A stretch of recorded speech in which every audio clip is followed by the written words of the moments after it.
반갑습니다. 조상욱입니다.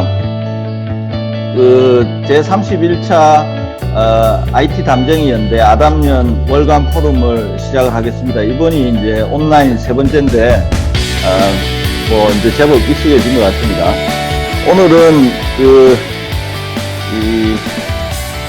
다섯 개 주제로 오늘 발표를 할 텐데, 이제 첫 번째가 온라인 솔루션 소개 및 최신 SCM 트렌드를 온라인 솔루션의 정혜동 상무가 해주시고, 정혜동 상무는 저하고는 제가 1996년 PwC 컨설팅에서 저의 첫 번째 팀원입니다. 그래서 그때가 아마 22 정도 된 것 같은데, 월반하고 병역 특례로 와서, 그래서 지금은 이제 오늘은 달라스에서 지금 연결해가지고, 세션을 진행할 겁니다. 두 번째는 언택 뉴몰 시대를 선도하는 자율주행 로봇 운영 플랫폼 로로봇을 힐스 엔지니어링 박명규 대표님이 설명하실 건데, 지난번에 이제 DMK 이벤트 하시는, 박재정 대표님 소개로 뵀는데, 이전에 초대할 때 말씀드렸듯이 물류 컨설팅을 쭉 해오셨고, 로지스틱스 로봇 사업을 위해서 아내분의 반대에도 불구하고 힐스 엔지니어링을 시작하신 걸로 그렇게 얘기를 들었는데, 오늘 아마 앞서 있는 로로봇에 대해서 우리가 이해할 수 있는 좋은 계기가 될 것 같습니다. 세 번째는 뉴놈 코비드19 및 글로벌 선진 기업의 클라우드 동향과 전략을 클라우드4C 서피터 대표님이 설명해 주실 건데, 저도 클라우드4C라고 하는 데는 얘기를 들었었어요. 근데 최근에 대보정보통신에 김상욱 사장님이 갑자기 오후에 어디로 오라고 호출을 해서 막 찾아갔더니 두 분이 계세요. 그때 이제 서피터 대표님 사무실에서 뵀는데, 사무실이 아주 훌륭합니다. 그래서 아마 우리 연말 막내를 우리 클라우드4C 사무실에서 레드 카펫 분위기가 나는 그런 입구를 통과해서 갈 수 있을 것 같습니다. 네 번째는 제가 방금 말씀드릴 때 우리 대보정보통신 김상욱 사장님이 호출해가지고 클라우드4C 사무실에 갔을 때 그때 뵀던 분이고, 잠시 또 전철역까지 태워줘서 우리 또 잠시 얘기를 했는데, 문기봉 대표님인데 한국 스마트 인증, 그래서 나중에 설명하실 때 이전에 했던 회사들도 설명을 해주시고, 이 스타트업으로 회사를 시작을 해서 또 다른 새로운 도전을 그러니까 기업의 문화 혁신을 하는 그런 솔루션을 또 만드셔서, 특히 요즘 같은 환경하에서 우리나라 기업이 혁신하고 변화하는데 좋은 회사를 만들어가는데 좋은 솔루션이 될 것 같습니다. 그리고 마지막으로 제가 이 여시대라고 띵크탱크 토론 모임이 한 달에 한 번씩 하는 게 있는데, 거기서 만났는데, 오늘은 우리 전체적으로 저희 포럼의 평균 연령을 낮추는 그런 좋은 계기인 것 같습니다. 그래서 유원일 대표님이 이게 데이터와 이러닝 기반의 커리어 정보 제공 플랫폼인 에드 캠퍼스하고 그다음에 베어유라고 하는 걸 하고 있습니다. 그래서 요것도 저희가 그동안 티피컬한 기업 업무용 어플리케이션 또는 여러 가지 또 새로운 디지털 이네이블러들을 소개를 받는데, 요건 아주 톡톡 튀는 그런 주제가 되지 않을까? 그래서 오늘 젊어지는 그런 월간 포럼이 될 것 같습니다. 조금 시간이 더 걸렸는데, 우리 첫 순서를 우리 달라스에서 지금 원격으로 들어와 있는 정혜동 선생이 진행을 해주세요. 안녕하세요. 저는 온라인 솔루션스에 있는 정혜동이라고 합니다. 어, 조상욱 선생님, 조상욱 대표님 시작하실 때 소개 좀 해주셨는데요. 96년부터 한국에서 일을 했고요. 그리고 97년에 한국에서 첫 번째 그 SCM I2 프로젝트를 할 때, 그때 강성환 대표님, 안녕하세요. 그 같이 프로젝트를 했었고요. 그리고 오늘 오신 분 중에서 곽경재 선생님 그리고 윤영민 선생님 그리고 권영상 선생님 그 같이 회사에서 같이 일했 저는 아주 반갑습니다. 제가 지금 화면을 공유하고 있는데 제 화면 보이시나요? 네, 보입니다. 예, 그 음, 시간 20분 지키려고 노력하겠고요. 세 가지 말씀드리려고 합니다. 제가 온라인 에서 일을 하고 있으니까 온라인이 어떤 회사이고 어떤 솔루션을 제공하는지 10분 정도 드리려고 하고요.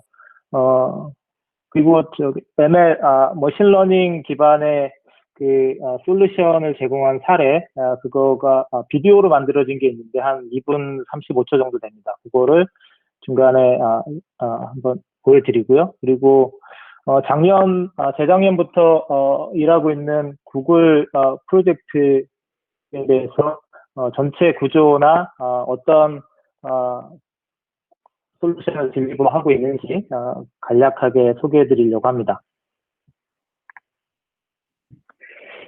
예, 기본적으로 저희 온라인 솔루션스 코리아에서 제공하고 있는 솔루션 자료를 가지고 말씀드리겠습니다. 사진에 산집시드 회장이 있는데요. 이전에 R2 테크놀로지를 1980년대에 창업했던 창업주입니다. 그리고 1909년에 죄송합니다. 2009년에 그 i2 이후에 온라인 솔루션스를 다시 창업했습니다. 그래서 여전히 우리가 SCM에서 해야 될 미션들이 남아 있고 어떻게 오퍼레이션과 오거니제이션을 최적화할 것인가 하는 고민을 가지고 온라인 솔루션스가 2009년에 시작했습니다. 어, 그 본사는 달라스에 있고요. 미국 그리고 인도 그리고 유럽 그리고 APJ 한국과 일본의 사무실이 있습니다. 한국에는 이웅혁 대표님이 한국 오피스를 운영하고 계시고요. 현재 한 10분 정도 컨설턴트가 계십니다. 이 아트너가 매년 발표하는 이 쿼드런트가 있는데요. 그 중에 그 세일즈 오퍼레이션스 플래닝 시스템 그래서 2017년부터 여기 리스팅을 저희 회사에서 시작을 했는데 2년 만에 그 비저너리한 측면에서 컴플리트니스 비전 측면에서 가장 선도하는 자리로 올랐었고요. 그리고 네 가지 쿼드런트 중에서는 리더의 자리에 이제 2019년부터 들어가고 있습니다. 요즘 그 SCM에서도 디지털 트랜스포메이션이 화두입니다. 그래서 디지털 트랜스포메이션은 기존에 없었던 새로운 기능에 기반해서 비저빌리티 그리고 플래닝 그리고 실행 속도 혁신을 이제 스마트 기술 적용을 통해서 가능하게 하고 고객 그리고 협력업체 그리고 내부 조직 프로세스를 연결하는 그러한 것을 디지털 트랜스포메이션이라고 정의를 할 수 있겠습니다. 그래서 일상생활에서의 디지털 트랜스포메이션을 많이 경험할 수 있는데요. 예를 들어서 컴퓨터 앞에 앉아서 또는 모바일 폰으로 구글 서치를 하면은 원하는 정보를 어디서든지 이제 얻을 수 있게 되고요. 그리고 만약에 친구나 어떤 커넥션으로 연결이 되어 있다면은 세계 어디 있는 사람하고도 바로 인스턴스 메시지로 소식을 전하고 그리고 의사소통을 할 수 있습니다. 그리고 맵은 이제 구글 맵이나 뭐 내비게이션 이런 것들인데요. 실제 가장 빨리 어느 위치로 도달할 수 있는 패스를 제공해주고 현재 그 교통 상황이나 이런 거에 따라서 prescriptive change, 그러니까 다시 어떤 새로운 길을 안내해 주는 것들이 이제 일상생활에서 느낄 수 있는 그런 사례라고 할 수 있습니다. 그리고 뭐 아마존이나 그 넷플릭스 같은 걸 써보시면은 관심 분야나 이런 것들을 구매하는 행위나 또는 넷플릭스 영화나 어떤 그 프로그램들을 보는 행위들을 그 시스템이 이제 러닝을 해서 그 사람한테 타겟팅된 어떤 새로운 구매를 이제 레코멘드 한다거나 아니면은 영화나 이런 것들을 레코멘드 하는 이러한 것들이 사례가 되겠습니다. 그리고 뭐 우버나 에어비앤비 같은 경우는 시장 상황이나 수요 공급 상황에 맞춰서 가격을 계속 변동을 시켜서 예를 들어서 수요가 공급보다 높으면은 가격을 높인다거나 그런 시간대 그런 어떤 라우트에 대해서 가격을 높인다거나 아니면은 반대의 경우에는 또 낮은 가격을 제공해서 계속 그런 그 이용 횟수들을 계속 유지하려고 하는 이런 것들이 이루어지고 있습니다. 그리고 애플폰의 뭐 시리 그리고 마이크로소프트의 카타나 그리고 아마존의 알렉사 같은 경우는 그 음성 인식이나 어떤 그 디지털 어시스턴스를 통해서 생활의 편의를 제공하는 이런 것들이 일상생활에서 우리가 느낄 수 있는 사례들인데요. 이러한 것들이 과연 기업의 현실에서 얼만큼 적용될 수 있는가 하는 부분에 있어서는 아직 가야 할 길들이 많이 있다고 생각합니다. 그래서 온라인에서 제공하는 솔루션은 이러한 일상생활에서의 디지털 트랜스포메이션의 경험, 사례들을 실제 기업의 플래닝이라든지 운영에 또 접목을 해서 그러한 디지털 트랜스포메이션을 업무에서 실현하려고 하는 것이 하나의 비전입니다. 그래서 기업의 많은 리더들이 이 디지털 트랜스포메이션에 관심을 많이 가지고 있고요. 그런 과정에서 오른쪽에 보시는 이러한 회사들이 현재 저희 고객으로서 그 저희 온라인 솔루션의 시스템을 사용하고 있습니다. 여기서 뭐 피렐리나 브리지스톤 같은 경우는 타이어 회사 다 아시고요. 그리고 월마트나 그리고 RH 이러한 리테일 회사들 그리고 구글 같은 IT 회사 그리고 인투리브 서지컬 같은 의료기기 회사 그리고 뭐 오션 스프레이, 델몬티 이런 CPG 회사들이 있습니다. 에어 인뎁도 그 베버리지 관련한 그러한 CPG 회사입니다. 그리고 슬리퍼랩스는 그 현재 그 한 2년 정도 된 클라이언트인데요. 반도체 회사입니다.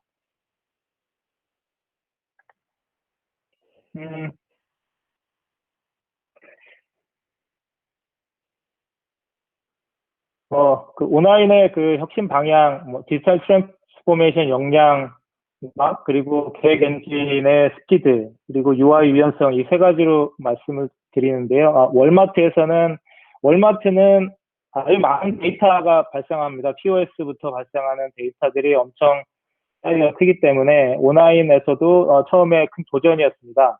그래서 이전에 그 SQL 기반의 어떤 데이터 핸들링으로 한계가 있어서 하둡이라는 빅데이터 핸들링에 용이한 그런 테크놀로지를 접목해서 그런 공급 계획을 수립하는 걸 했고요.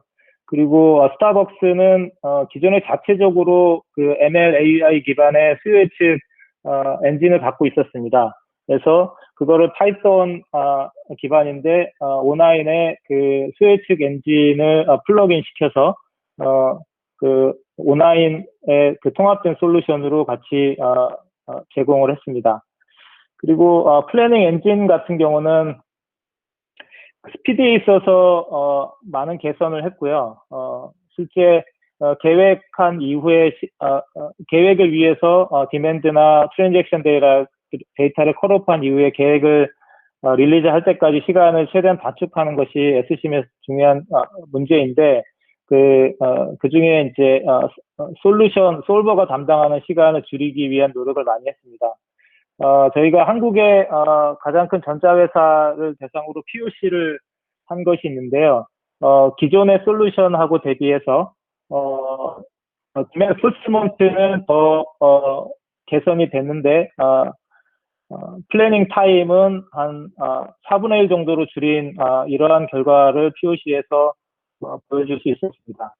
그리고 UI에 있어서는 그 온라인 모델 체인지 기능을 갖고 있어서요. 그 시스템 메인테너ን스 타임 없이 바로 그 러닝하는 운영되고 있는 그 시스템에서 UI나 어떤 모델 체인지가 가능하도록 하는, 그래서 UI의 플렉서빌리티를 늘리는 그런 차별점을 갖고 있습니다. 그리고 이제 이 IoT나 클라우드, 빅데이터 그리고 인메모리 측면에서 적용 사례들이 있는데, 클라우드, 기본적으로 온라인은 클라우드 베이스입니다. 그래서 Azure, 마이크로소프트 애저나 구글의 GCP, 그리고 아마존의 클라우드 서비스, 이 세 가지 범용 클라우드 서비스를 다 제공하고요. 그리고 고객이 자체적으로 운영하고 싶은 온프레미스 클라우드도 역시 같이 제공을 합니다. 제가 지금 하고 있는 구글의 프로젝트는 이전에 아마존이나 마이크로소프트 클라우드 기반이었는데 구글 클라우드 기반으로 처음 프로젝트를 같이 진행을 한 것입니다. 그래서 앞으로는 현재는 세 가지 메이저 클라우드 서비스에 다 탑재될 수 있습니다. 그리고 아까 말씀드린 그 스타벅스의 사례나 캐터필러, 여기는 중장비 회사인데요. 그래서 향상된 분석 기능, 재고 최적화나 플래닝을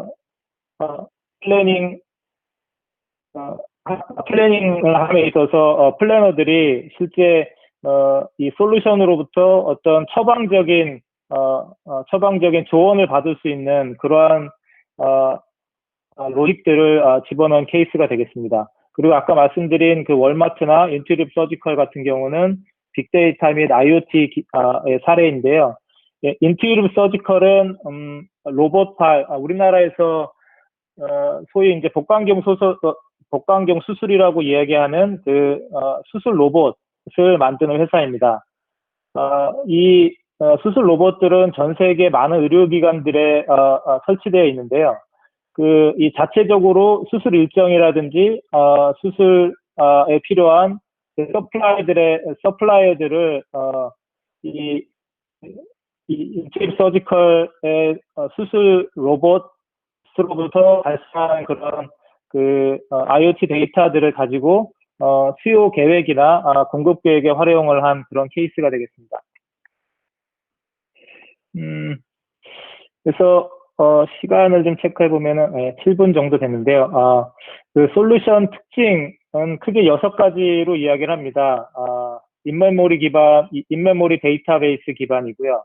그리고 웹 UI 및 엑셀 UI, 그리고 모바일 앱을 동시에 제공하고, 아까 말씀드린 온라인 모델 변경을 통해서 시스템 메인터넌스 없이 지속적인 솔루션 제공을 합니다. 그리고 그 별도의 스테이징 데이터베이스나 포털 없이 플랫폼 기반의 솔루션 제공, 이 부분은 이렇게 하는 경우도 있고요. 아니면은 스테이징 DB, SQL을 중간에 스테이징 레이어를 두고서 하는 경우, 두 가지 다 제공을 하고 있습니다. 그리고 데이터가 항상 이제 정량적으로만 있는 게 아니고 일기예보 데이터, 그러니까 수요에 영향을 주는 일기 데이터라든지 어떤 정성적인 데이터들도 있는데, 이러한 것들을 서베이 기관이나 이런 데서 제공하는 그런 데이터들, 비정형의 데이터들하고 플러그인을 해서 이것을 우리가 기업에서 의사결정을 하는데 필요한 그런 인사이트를 찾을 수 있는 데이터로 활용하는 이런 기능도 있습니다. 그리고 마지막으로 Natural Language Processing NLP는 그냥 정형화된 그런 시스템이 알아들을 수 있는 랭귀지가 아니고 우리가 일상에 쓰는 그런 언어들을 가지고 서칭을 하는 구글 서치를 생각하시면 될 것 같습니다. 자기가 물어보고 싶은 올해 레비뉴 전망이 어떻게 될 것 같은가, 또는 어느 공장의 이번 달 생산 계획 수량이, 또는 어느 판매 법인의 다음 주에 그 판매 예상이 어떻게 되는지, 이런 그 문장식으로 서치를 하면은 그런 것을 모델에서 찾아서 보여주는 그러한 기능이 되겠습니다. 기본적으로 온라인 플랫폼은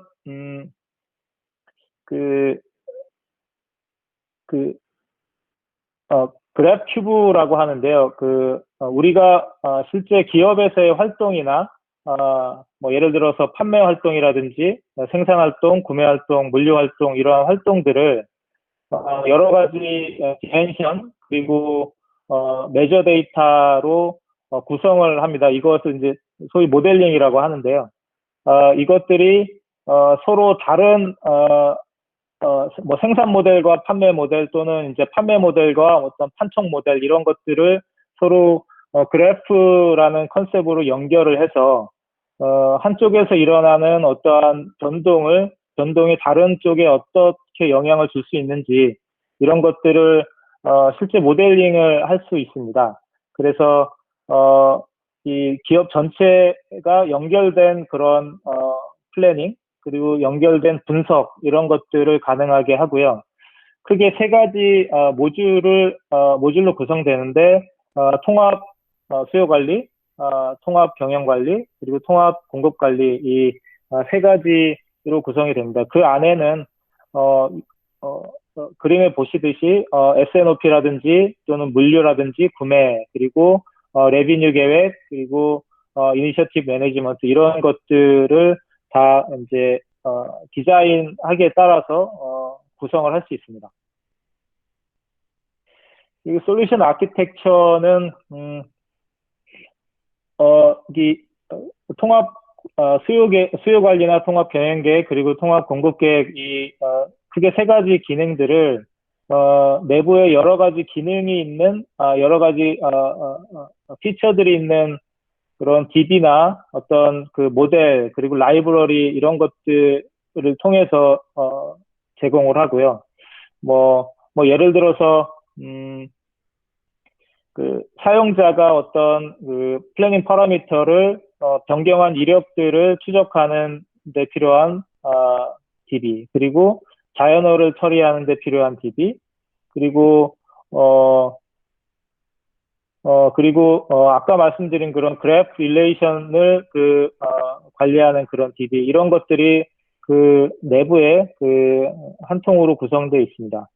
그리고 부분에는 이제 다른 시스템들과의 연계를 위해서 인테그레이션 서비스가 뭐 MQ라든지 SQL, SSIS, 그리고 뭐 REST API, 이런 것들을 통해서 다양한 형태, 그리고 데이터 사이즈에 맞는 그런 인터페이스를 제공하고 있습니다. 그리고 이 아키텍처를 오픈으로 만든 것은 온라인이 갖고 있는 서프라이 체인 솔버 또는 QA 측 엔진 뿐만이 아니고 R이라든지 파이썬이라든지 외부에서 잘 검증된 그런 엔진들을 플러긴 할 수 있는 그런 플러긴 아키텍처도 가지고 있습니다. 그리고 윗부분의 그 유저 인터페이스는 말씀드린 커넥티드 엑셀이라고 해서 엑셀 애드인을 엑셀에 설치하면은 바로 이런 라이브 서버에 연결해서 데이터를 볼 수 있고요. 그리고 뭐 기본적으로 HTML UI, 그리고 모바일 UI, 이런 것들을 다 제공합니다. 예, 한 10분이 좀 넘었는데요. 그럼 요 솔루션 소개 부분은 좀 더 스피드를 내겠습니다. 아까 말씀드린 대로 퍼블릭 클라우드, 애저나 AWS, 그리고 구글 클라우드, 이 세 가지가 다 제공이 되고요. 온프라미스도 다 제공이 됩니다. 그리고 오른쪽의 부분은 S사, K사는 아시겠지만 이제 다른 회사들은 이 클라우드 서비스 있어서 어떤 차이가 온라인하고 있는지를 말씀드리는 것입니다.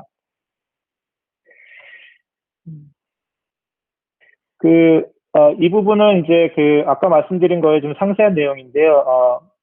플랫폼 기반이기 때문에 디자인에 따라서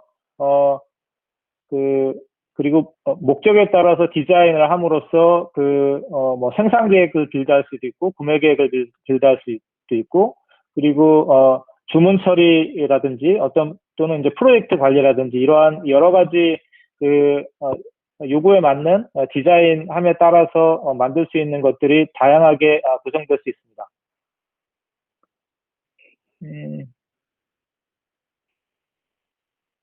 예, 그리고 아까 말씀드린 R 서버라든지 파이썬 서버, 자바 그리고 현재 시장에서, 뭐, 아직 온라인은 이제 스케줄링이나 이런 디테일 스케줄링 레벨에 대해서는, 솔버가 이제, 아직 개선 중인데 이미 시장에서 프루브된 그런 스케줄링 이런 부분은 플러그인 형태로 붙일 수 있게 개방형의 플랫폼을 가지고 있습니다.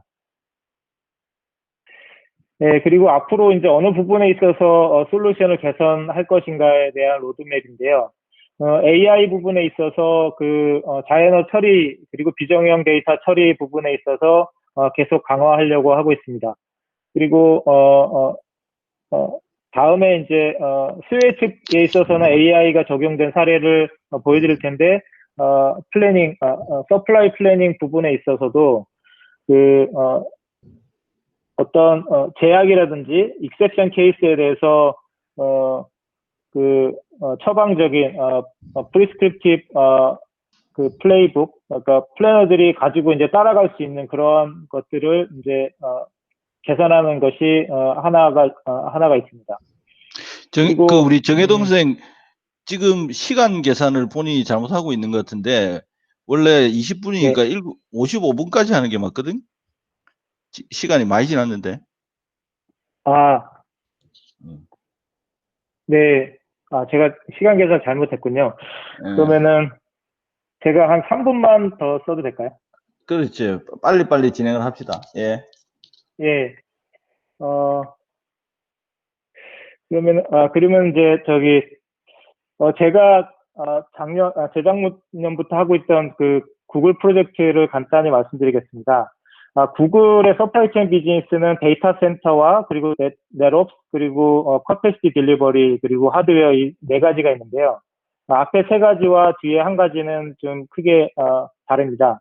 앞에 세 가지는 구글이 제공하는 클라우드 서비스를 뒤에서 뒷받침하는 그러한 비즈니스입니다. 그래서 데이터 센터 같은 경우는 이제 퍼실리티를 어떻게 빌딩하는 프로젝트를 서포트할 것인가, 거기에 들어가는 파워 서플라이 그리고 쿨링 이런 것들이 있고요. 네트워크는 이제 네트워크 이퀴먼트를 풀필하는 그런 비유입니다. 그리고 가장 큰 이제 커패시티 딜리버리는 클라우드의 메인 서버를 DC에 어떻게 공급할 것인가, 데이터 센터 어떻게 공급할 것인가 이런 이 비즈니스이고요. 그리고 구글 하드웨어 비즈니스는 일반적으로 알 수 있는 컨슈머 IT 굿즈입니다. 그래서 뭐 폰이라든지 태블릿 그리고 홈 그리고 시큐리티 이런 디바이스들을 아웃소싱해서 컨트롤 매니팩처로부터 아웃소싱해서 딜리버리 하는 겁니다. 이 네 가지 전체 비즈니스에 대해서 각각 현재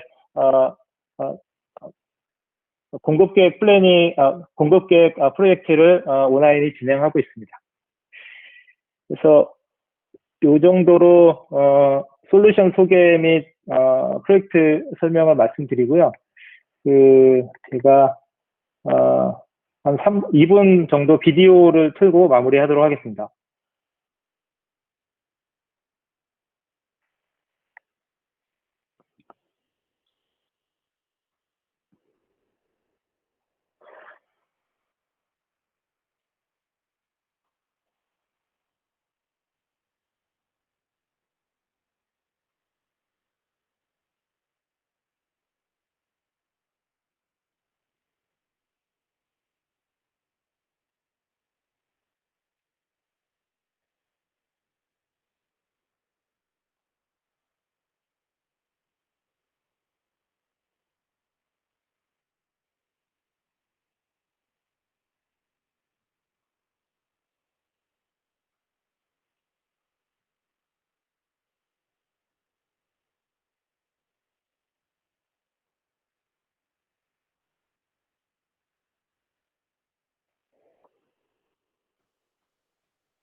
좀 말씀드리면은, 세일즈 액츄얼을 가지고 수요 예측을 할 때, 이전에는 그 아웃라이어들을 어떻게 제거해서, 제거할 것인가가 과제였는데, 현재는 그런 아웃라이어들이 어떠한 이벤트들의 발생을 했는지를 드라이버로 정의해서, 그것이 계획에 그 예측을 할 때 얼만큼 중요한 것인가를,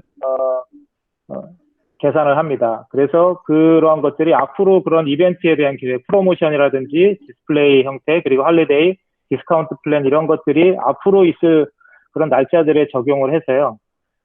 실제 베이스라인 포캐스트가 그런 드라이버들에 어떻게 영향을 받는지 이런 것들을 머신러닝을 통해서 정량화합니다. 그래서 그런 드라이버들에서 영향받는 그런 수요 예측을 계산을 해서 예측을 하게 됩니다.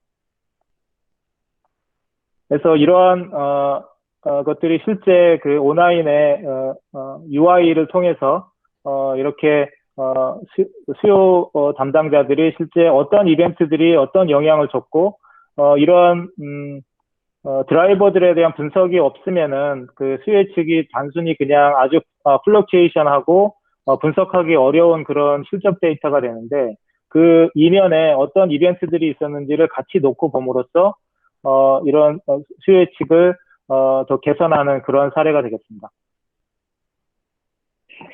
네, 시간을 좀 오버해서 잘못 계산해서 죄송하고요. 이 정도로 저의 발표를 마치겠습니다. 고맙습니다. 예, 수고했습니다. 제가 원래 저희 포럼이 7시 반에서 9시 반까지 해서 2시간인데 그걸 이번부터 그 1시간 40분으로 하고 다음부터는 1시간 반으로 줄여보려고 했는데 원복을 우리 정혜동 선생이 시킨 것 같아요. 그래서 시작도 저희가 한 5분 늦게 시작했고 그래서 뒤에 그 시간 버퍼가 원래 저희들 하던 걸로 보면 시간 버퍼가 있으니까 뭐 좀 여유는 있습니다. 예. 그렇지만 되도록이면 20분 내에 다 설명이 되도록 진행을 해 주십시오. 그리고 저희가 사실은 우리 정혜동 상무의 경우에는 그냥 소개하는 경우로 되지만 다른 분들은 사실은 소개하고 본인의 사업에 도움되는 얘기를 해야 되니까 설명은 아주 짧게 원래 한 5분만 하고 그 다음에 나머지는 자기 사업에 도움이 되는 세일즈 시너지를 낼 수 있는 그런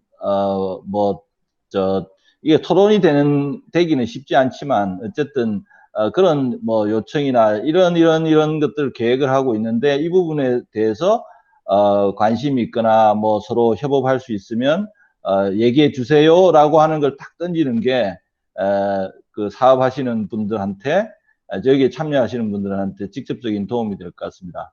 예, 수고하셨고 다음 박민규 대표님 진행해 주시죠.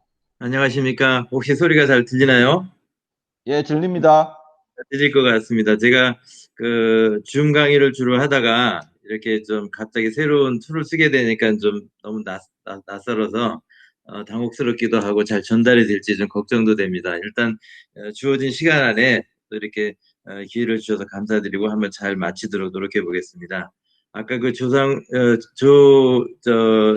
대표님께서 설명해 주실 때 안 그래도 사고가 나가지고 저를 어떻게 소개해 주셨는지 제가 듣지를 못했습니다. 간단하게 제 소개를 좀 드리고 시작하도록 하겠습니다.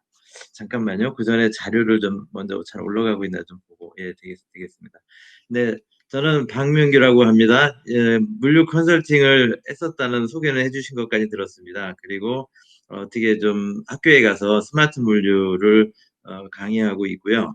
어떻게 제가 이제 공대를 나오다 보니까 이제 특허가 좀 쌓이게 되었고 그 특허를 좀 이렇게 커머셜라이징을 좀 하는 그런 계기가 있어서 소개해 주셨던 것 같이 요 시류에 맞는 또 자율주행 물류 로봇을 AI 기반의 자율주행 물류 로봇을 CES에 가서 좀 시장에 출시하는 그런 기회를 갖게 되었습니다. 지금 열심히 밤낮으로 일을 하고 있고요. 저희가 지금 위치하는 곳이 이 판교에 있는데 판교에는 요새 이렇게 코로나로 인해서 많이 이렇게 좀 컨퍼런스가 많이 좀 이렇게 없어지고 이렇게 비대면으로 좀 바뀌어가고 있어서 좀 이렇게 자리를 마련해 주셔서 너무 감사합니다. 들어와서 잠깐 이게 참석자분들을 봤더니 그 면면을 뵈었더니 너무 훌륭하신 분들이 있어서 제가 어떤 말씀을 드려야 되는지 한번 긴장이 됩니다. 저는 물류 컨설팅과 이제 물류 엔지니어링, 그다음에 이제 뭐 CES라고 합니다. 그 시스템 앤 솔루션까지 이렇게 망라하면서 이제 고객분들을 좀 만나고 있는 그런 형편에 있고요. 오늘은 물류 로봇에 대한 그 설명을 드리기로 되어 있었었는데 뭐 여기 몇몇 회사를 보니까 이미 많이 AMR 사이드는 제너럴리제이션이 돼가고 있는 것 같아요. 그래서 저희들이 좀 색다르게 그 방역 로봇에 대해서 요새 또 팬데믹이 좀 많이 유행하고 있고 해서 그런 쪽으로 맞춰져서 좀 유익한 정보가 되지 않을까 해서 저희들이 가지고 있는 널리지를 좀 공유하는 시간을 갖고자 합니다. 아까 그 대표님께서 걱정을 좀 하셨는데요. 앞에서 한 조금 쓰셨으니까 정 선생님께서 좀 쓰셨으니까 제가 좀 줄여서 뒤에 볼 필요 없도록 그렇게 진행을 해보도록 하겠습니다. 자료를 올려보도록 하겠습니다. 유니버셜 방역 로봇 및 물류센터 관리 첨단 방역 시스템 제안이라는 제목으로 강의 맞나요? 강의를 시작해 보도록 하겠습니다. 최근에 이미 그 팬데믹에 의해서 굉장히 저희들한테 가까이 와 있는 이 코로나 쇼크가 있는 것 같아요. 이미 아시는 바와 같이 쿠팡이라든지 그 롯데글로벌이라든지 뭐 특정 사를 좀 거론해서 죄송합니다만 다 언론에 나와 있는 거니까 이렇게 많은 좀 확진자가 발생되는 그런 일도 생겼고 뭐 또 산업 현장에서는 다행히 제조업종에서는 이제 이런 소식이 안 들리고 있는데 모두 이 시설 방역 쪽과 그 제품 방역 쪽에 좀 민감해져 가는 그런 상황인 것 같습니다. 그래서 저희들이 자율주행 물류 로봇, AI 기반의 자율주행 물류 로봇 그 플랫폼이 있다 보니까 모디피케이션을 좀 해가지고 고객 맞춤형으로 접근하는 그런 시도를 해보게 되었습니다. 현재 있는 어떤 그런 제품들의 그 모습을 보니까 좀 박 공학적 대표님, 지금 자료 공유하셨나요? 자료가 안 올라가고 있나요? 예, 지금 안 올라오는데요. 제가 좀 아직 너무 발표 시작했고요. 공유가 창으로 올라가 있고 예, 죄송합니다. 공유가 이거는 저 혼자 독백을 했네요. 예, 올라갔나요? 혹시 예, 자료가 이제 왔습니다. 예, 예. 네네, 좋습니다. 그러면은 처음부터 시작을 다시 하겠습니다. 유니버셜 방역 로봇 및 물류센터 관리 첨단 방역 시스템 제안이라는 제목으로 자료를 공유하고 강의를 하겠습니다. 현재 그 서플라이어들의 모습을 보면은 공학적 측면이 다소 보류된 그런 방역 로봇이 많이 나와 있고요. 또 방역을 하는 그런 여러 가지 그 방식이 있는데 그 중에서도 UVC 스캔 방식에 좀 많이 치중되어 있는 부분들도 좀 저희들이 목격하고 있습니다. 그러나 저희들은 좀 새로운 방식으로 이 방역 방식을 좀 시도해 봤고요. 모두에 말씀드린 바와 같이 대형 유통 물류 회사들의 그런 사례에 더불어서 굉장히 좀 심각해져가는 그런 상황입니다. 그래서 저희들은 그런 전문기관과 이런 방역 효과에 대한 검증을 좀 선행하였고, 그다음에 이제 그 대학과 같이 이렇게 공동 연구를 하는 그런 차별점을 가지고 이제 접근을 해봤습니다. 앞서 말씀드렸던 이런 쿠팡의 사례, 롯데의 사례, 기타 등등 지금 산업 현장에서 좀 문제가 되고 있죠. 또 이와 더불어서 이제 어젠가요? 우리 또 물류센터는 이미 아시는 바와 같이 불에 대한 거, 화재에 대한 그런 이슈들도 굉장히 심각하게 대두되고 있습니다. 그 외에도 여러 가지가 있는데 저희들이 그 포트폴리오를 좀 가지고 이런 부분들을 좀 해결하는데 좀 접근해 보자 하는 그런 생각을 가지고 있고 저희가 이제 이 끝에 가서 자율주행 물류 로봇에 대해서는 그 동영상을 가지고 CS에 제대로 출시했던 동영상을 가지고 좀 시간을 아끼는 측면에서 뒷부분에 가서 좀 공유를 해드릴 생각이고요. 저번에 이제 조 대표님도 좀 왔다 가셨지만은 저희들이 추구하는 거는 그 CES라는 그 이니셜에 좀 집중하고 있습니다. 이미 아시는 바와 같이 CES는 라스베가스 쇼의 그 이니셜이고요. 저희들은 이 3D 업종의 그런 특징을 갖고 있는 그 물류 현장에 좀 문제를 개선한다는 의미에서 그 반대어로 조어를 해봤습니다. 그래서 CES가 더티의 반대어인 클린, difficulty의 반대인 easy, 그 다음에 dangerous의 반대인 safe. 그래서 CES 해서 지금 새로운 물류센터는 CES라는 그 컨셉으로 정의해야 된다고 생각을 하고 있고, 그런 부분들을 이제 요새 다시 이렇게 큰 한국판 뉴딜이라고 해서 지금 이렇게 버제팅이 되고 있는데, 스마트 물류센터 그런 영역으로 흡수해 봤습니다. 저희들이 방역으로 다시 돌아와 보면은 화재에 대한 이야기는 나중에 좀 기회가 되면 또 화재 방역 방제 로봇에 대해서 설명을 드리겠습니다. 현재 그 오른쪽에 보여드리고 있는 그런 로봇이 어떻게 보면은 이 분사형 로봇의 그 전용입니다. 중국 제품인데요. 그래서 이거는 사방으로 이렇게 이제 쭉 선형 방역을 하는 특징을 갖고 있습니다. 그러나 저희들이 지금 기획을 했던 그 로봇은 지금 제품이 나와 있는데 좀 보여드리지 않는 게 좀 특허 관계가 있어서 다음 기회가 있으면 제품을 직접 보여드리겠습니다. 보시는 바와 같이 로봇을 앞에서 전면으로 커팅을 했을 때 이렇게 공간 방역을 한다는 그 의미를 갖고 있고요. 이렇게 벽면이 좀 균형적이지 않은 부분들을 생각을 해서 이 거리 센서가 있습니다. 그래서 AI가 이 거리에 맞춰서 분쇄량과 로봇의 주행 속도를 조절하게 해주고 있는 그런 특징을 갖고 있고요. 이 빨간 점들이 일종의 그 센서고, 여기에 파란 점들이 분사 노즐이라고 보시면 되겠습니다. 옆으로 돌려서 보면은 하단에 있는 바와 같이 이렇게 공간 방역을 한과 더불어서 상단과 하단에, 여기 보이질 않습니다만 매입형 UVC 램프가 있습니다. 그래서 UV 스캔을 같이 원거리나 밀착면에 대해서는 처리를 하고 살균을 하고, 그 다음에 지금 가시면에 있어서는 이렇게 아까 좀 뭐라 그럴까요? 분사를 하는 그런 특징입니다. 그래서 약재 분사를 해서 하고, 그럼에도 불구하고 저희들이 포인트 다양한 그런 공간들이 놓치는 부분들은 그 육축 다관절 로봇을 통해서 또 저희들이 보충 방역을 하고 있습니다. 그리고 이제 방역을 하다 보면은 이렇게 그 뭐라 그럴까, 그 표면 방역이 이루어지는 반면에 또 우리 마스크 쓰고 다니지 않습니까? 그러니까 부유 살균에 대해서, 공기 중에 있는 살균에 대해서 또 저희들이 그 바이러스에 살균을 할 필요가 있어서 저희들이 에어서큘레이터 모듈로 중간에 또 보충형 그 뭐라 그럴까, 살균을 하고 있고요. 그래서 저희들 이름이 유니버셜 방역 로봇이라고 붙여지게 되었습니다.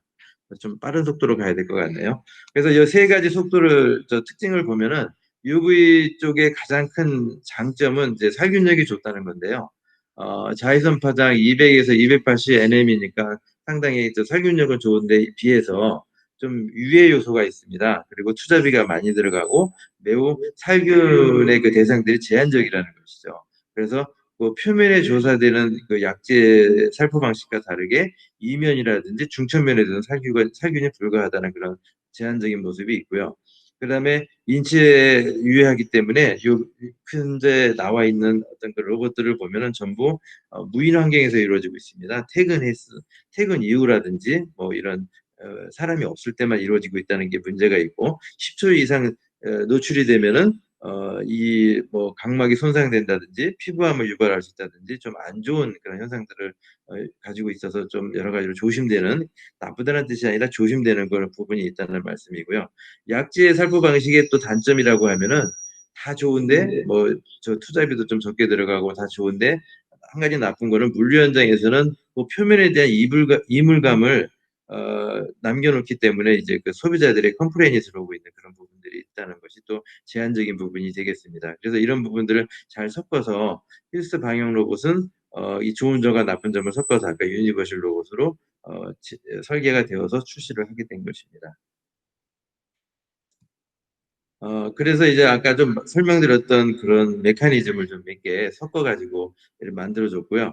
여기 보면 이 상단면에 그러니까 측면에 대한 불균형도 있지만 가다 보면 2m 30이나 40 정도의 표준 층고를 넘어서는 그런 일종의 이제 돌출면들이 있습니다. 이런 부분들을 피하기 위해서 AI를 또 집어넣습니다. 그래서 이쪽에 자유롭게 틸팅을 한다든지 절곡을 할 수 있도록 그렇게 또 만들어졌다는 특징이 있고요. 그 위에 뭐 몇 가지 더 특징이 있지만 좀 간단하게 넘어가도록 하겠습니다. 또 이 여러 가지 상황들 속에서 이걸 이제 가락시장입니다. 가락시장에 이제 현대화 사업이 진행되고 있는데 이 방역 로봇이 이 네트워크를 이루어 가지고 그 넓은 20만 평 가까운 그런 일종의 그 방역 대상 지역을 갖다가 고루 IoT를 통해서 죄송합니다. IoT를 통해서 고루 네트워크 방역을 할 수 있는 그런 장점들도 가지고 있습니다. 아까 그 에어 서큘레이터 부분을 좀 스킵하고 넘어갔는데요. 이 부분은 그 세라믹 구조의 그 터널을 통과하게 됨으로 인해서 200도씨의 고열을 분사합니다. 그래서 이 안에서 거의 99.9% 정도 살균 효과가 되고 있다는 그 이런 현장 실험 그 효과 임상이 아닌 현장 적용 데이터까지도 뒷받쳐주고 있습니다. 그래서 이런 부분들 굉장히 중요하게 다루고 있고요. 또 우리가 살균뿐만이 아니라 탈취 제거, 그러니까 탈취, 냄새를 제거하는 그런 효과도 가지고 있다고 보시면 되겠습니다. 저희들이 그 물류센터에 가보면은 많은 분들이 사실은 우리 이렇게 마스크를 쓰고 있지만 마스크 안 쓰고 일을 합니다. 그렇지만 아시는 바와 같이 그 마스크가 꼭 필요한 곳은 물류센터가 아닌가 생각이 듭니다. 그래서 이런 더스트 프로블럼 이슈도 좀 같이 해결해야 되는 그런 문제에 있어서 그 CES 물류센터는 이렇게 많이 이제 변화가 이루어지게 될 거고 이런 부분들을 저희들이 그 스탠포드 그 저널에 이제 좀 준비하고 있는데 그쪽에 이제 이런 개선 사례들이 이제 앞으로 리포팅이 될 계획입니다. 이거는 이제 물류센터를 좀 잘라놓은 겁니다. 그래서 이렇게 물류 로봇이 아니라 방역 로봇이 이제 움직이게 됩니다. 물류 로봇도 뭐 플랫폼은 같으니까요. 저희들이 이 다중 제어를 하는 RMS 소프트웨어가 있고 이제 방역이 끝나게 되면 물류는 이제 그 어떤 피킹 알고리즘에 의해서 움직이겠지만 방역은 이제 그 S라인 그 동선을 따르게 되겠죠. 그래서 다 끝나고 나면은 중간에 그 SCS라는 거는 조금 이따 설명을 또 드리겠습니다만 제가 이제 항공기 쪽에 근무를 했었습니다. 그러다 보니까 항공기 쪽에서 이용되고 있는 MTBF 그런 방법론을 적용해서 최대한 예측 정비가 가능한 그런 로봇 플랫폼을 만들었고요. 그 다음에 MTTR이나 MTTA라는 그런 컨셉도 있습니다. 우리가 이제 항상 가동률을 높이려고 하다 보면은 우리가 리페어 하는데 얼마나 많이 접근될 수 있느냐 하는 그런 부분들에 대한 우리 KPI도 같이 적용을 해서 이 방역 로봇이 최대한 온타임 시간이 길도록 그렇게 만들었고요. 또 러닝 타임을 길게 하기 위해서는 이 안에 그 배터리에 대한 성능을 좀 높여야 됩니다. 그래서 배터리 문제를 또 해결하는 그런 문제들도 저희들이 특허 조항으로 좀 가지고 있습니다. 그리고 또 데미지가 일어났을 때 그런 부분들을 우리가 드라이브 스루로 하듯이 이렇게 이 창을 게이트를 통과하게 되면 이 안에서 데미지 인스펙션을 오토매틱으로 하도록 되어 있습니다. 그래서 최대한 원타임으로 이 로봇이 상시 가동성을 높일 수 있는 그런 구조를 갖고 있다는 게 또 우리 로봇의 특징이라고 볼 수 있겠습니다. 또 이제 이렇게 이제 모 기업은 대기업임에도 불구하고 큰 고민을 이야기하더라고요. 어떤 내용이냐면은 이 제품이 지금 뭐 하이렉 같은 경우 잘 아시겠지만은 뭐 굉장히 높잖아요.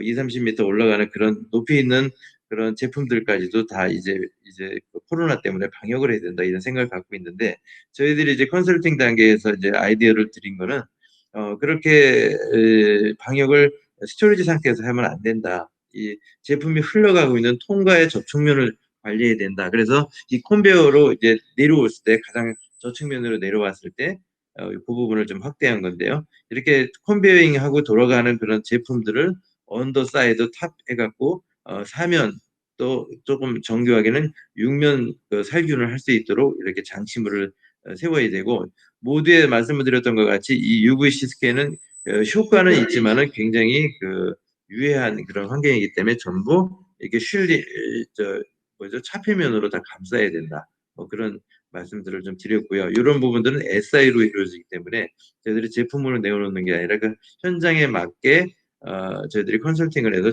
SI로 제품을 공급할 수 있는 그런 영역이라고 보시면 되겠습니다. 아까 DIS를 잠깐 설명을 드렸는데요. 이렇게 이제 인스펙션 존으로 들어오게 되면은 그 카메라에 의해서 그 영상 비교 방식으로 영상 비교 그 기술을 통해서 이 뭐랄까 잘못 그 데미지 먹은 부분들을 좀 골라내고 있고요. 또 하나는 이 이물질 같은 게 붙었을 때 여러 가지 풀필먼트 센터를 들어가서 보면 여러 가지 제품들을 섞어서 쓰고 있죠. 그래서 항상 클리징 상태를 높여놔야 됩니다. 그래서 그런 부분들을 해결하기 위해서 지나가면서 바로 필터링을 하고 클리닝을 하는 그런 기술들을 적용하고 있습니다. 또 한 가지 이제 그 플랫폼에 대해 설명을 드리면 비전 테크놀로지를 이용해서 당연히 이제 주행은 슬램 기반으로 움직이고 있고요. 그 어떤 내비게이션이 이루어지게 됩니다. 그러면 주행 방식은 자율주행, 셀프 드라이빙 자율주행 방식과 피커 추종 방식, 그다음에 셔틀 주행 방식 이 세 가지들을 섞어서 운영하고 있다는 게 저희들의 큰 특징이라고 볼 수 있겠습니다. 그리고 특히 피커 추종 방식에 갔을 때는 속도를 높일 수도 있지만 사람을 놓치면 안 되기 때문에 보행 안전 속도를 준수하는 의미에서 세크당 1.2m 정도 저희들이 운영하고 있습니다. 그리고 디멘전에 대해서는 그냥 넘어가도록 하고요. 그다음에 페이로드는 100km 정도 저희들이 풀피먼트에 맞춰놨지만은 이거는 모디피케이션 영역입니다. 얼마든지 저희들이 CS에 갔을 때 1.2kg, 1.2톤 정도를 많이 요구하더라고요. 그래서 이런 부분들이 되면 이제 동작 부분들과 연결돼서 저희들이 모디피케이션 설계를 하게 됩니다. 그다음에 박 대표님 25분까지 맞춰주시면 좋겠습니다. 예. 네, 넘어갔군요. 이제 빨리 가도록 하겠습니다. 죄송합니다. 이런 식으로 해서 했고요. 또 항공 방역도 저희들이 좀 설명을 좀 드려야 되는데 그냥 넘어가도록 하겠습니다. 이 부분은 수직 로봇에서 이제 수평 로직으로 이제 바뀐다는 거가 좀 큰 특징이라고 볼 수 있겠습니다. 그걸 좀 설명해 드릴 게 많지만 다음 기회에 설명을 드리도록 하겠습니다. 외국의 사례들은 아까 말씀드렸던 UVC 스캔에 의존한다든지 아니면은 이렇게 약제 분쇄로 머물고 있다는 걸 말씀드렸고 적용할 수 있는 영역들이 굉장히 많습니다. 항공기 기내 방역도 가능하고 병원, 전시장, 호텔, 물류센터 방역 이런 부분들이 있음을 알려드리고요. 지금 얼마 전에 엊그제 이제 그 하이테크밸리에서 저희들이 이제 여러 가지 시연회를 가졌는데 앞으로도 저희들이 YTN이나 여기 보시는 바와 같이 인천국제공항 뭐 이런 식으로 해서 저희들이 적용하는 그 사이트에 대한 기획을 가지고 있습니다. 아까 그 동영상을 통해서 좀 설명을 드려야 될 부분이 많은데 여기까지만 설명을 드리고 혹시 뭐 Q&A가 가능하면은 Q&A에 응하도록 하겠습니다. 교수님 저 동영상 카톡방에서 공유를 해주시고요. 그 다음에 질문은 카톡방에서 하시면 될 것 같아요. 시간이 지금 지나서 예, 그렇게 해서 진행을 하고 하여튼 수고하셨고 미진한 부분은 저 네. 카톡방에서 해주시기 바랍니다. 네, 예, 수고하셨습니다. 예, 다음은 우리 맞습니다. 서피터 대표님 그 순서 진행해 주십시오. 네, 감사합니다. 예, 안녕하세요. 저 클라포시 코리아 지사장 서피터입니다. 이렇게 소중한 자리를 우선 마련해 주신 분들께 감사 먼저 드리고요. 이제 시간 관계상 제가 이제 최대한 온타임으로 맞춰드리도록 하겠습니다. 원래 기조 이제 발표할 내용이 뉴놈, 코비드-19으로 인한 이제 글로벌 이제, 선진 기업들의, 클라우드 이제 전략, 뭐 이런 것들에 대해서 설명을 드리려고 했는데 시간 관계상 사실 이 부분은 저희가 지금 리코딩을 해놓은 게 있습니다. 해놓은 게 있어서 그거를 이제 카톡방을 통해서 이제 전달을 해드리고요. 시간 관계상 회사 소개를 간단히 하고 마치도록 하겠습니다. 네, 아마 제 이름이 좀 신기해서 이렇게 많은 분들이 이렇게 저기 퀘스천 마크를 많이 가지시는데요. 사실은 저는 이제 국적이 한국 사람이 아닙니다. 한국에서 태어나긴 했는데, 그래서 다소 이제 해외에서 더 지낸 시간이 많아서 한국어가 약간 서투를 수 있으니 그런 건 사전에 저희 양해 부탁드리도록 하겠습니다. 네. 저는 이제 근래에 클라우드포시라는 이제 클라우드 전문 이제 MSP 회사에 이제 조인을 지사장으로 하게 됐고요. 그 전에는 이제 7년 정도 이제 SAP 코리아에서 클라우드 담당 기술 영업 프리세일즈 아키텍트를 이제 좀 맡아왔었고요. 클라우드포시라는 이름이 한국에서는 되게 생소하게 이제 느끼실 수 있는데, 간단하게는 이제 글로벌 MSP, 클라우드 MSP라고 하면 통상 이제 매니지 서비스 프로바이더 회사이고요. 글로벌 이제 데이터 포인트 몇 개만 이제 좀 설명을 드리고 넘기도록 하겠습니다. 네, 15,000명 정도의 이제 클라우드 전문가 이제 엔지니어 풀을 가지고 있는 회사고요. 네, 그리고 현재 지금 고객사 층은 이제 4,000여 개 정도가 돼 있습니다. 그리고 그 중에 이제 60개 고객사는 포춘 이제 500대 선정 기업을 저희가 클라우드를 이제 지원을 해드리고 있고요. 실질적으로 지금 한국에서 글로벌에서 제일 큰 이제 하나 인스턴스를 저희가 이제 한국 기업을 위해서 지금 운영을 해드리고 있습니다. 요게 어떻게 보면 이제 핵심 데이터 포인트고요. 클라우드포시의 이제 약간 이제 뒷배경을 이제 설명을 드리면, 클라우드포시는 이제 5년 전에, 이제 SAP와 이제 그 파트너십을 통해서 만들어진 회사입니다. 예, 모 회사는 이제 컨트롤 S라고 인도에 이제 있는 회사이고요. 네, 클라우드포시의 이제 헤드쿼터는 싱가포르에 있습니다. 이 모 회사 컨트롤 S 같은 경우는 네이티브 데이터 센터 회사입니다. 이 회사에서는 이제 그 당연히 이제 그 데이터 센터 이제 전문화된 그런 스킬셋들을 가지고 글로벌 전 지역에 이제 그 데이터 센터 서비스를 제공을 하고 있고요.